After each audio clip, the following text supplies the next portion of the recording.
ছোট্ট একটা গল্প দিয়ে আমি শুরু করছি। আমি আমার স্কুলের একজন হিন্দু ভাইকে জিজ্ঞেস করেছিলাম, ইসকনের ব্যাপার আপনার মন্তব্য কি?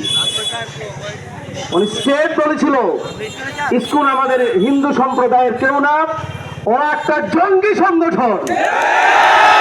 আমি স্পষ্ট ভাষায় এই 95% মুসলমানের দেশে, যেই দেশে শুধু থুতু দিয়ে সমুদ্রের পানির মতন করে এই ইসকন ভেসে যাবে, কোথায় পেলে এই সাহস যে আমার দেশের একজন মুসলমান আইনজীবীকে তারা হত্যা করতে পারে?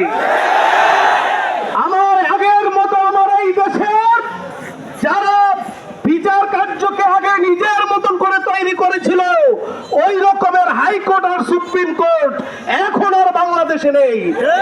স্বাধীনভাবে তাদেরকে দেওয়া হয়েছে নিজস্ব গতিতে আইন চলবে। ইসকনকে কোনোভাবেই বাংলাদেশে কোনো কার্যক্রম করতে দেওয়া হবে না। হাইকোর্ট থেকে অবিলম্বে এই ইসকনকে নিষিদ্ধ করা হোক। আমরা এই উদ্দেশ্য আহ্বান জানিয়ে আমি আমার কথা শেষ করছি। আল্লাহ হাফেজ। বাংলাদেশ জিন্দাবাদ, তৌহিদি জনতা জিন্দাবাদ।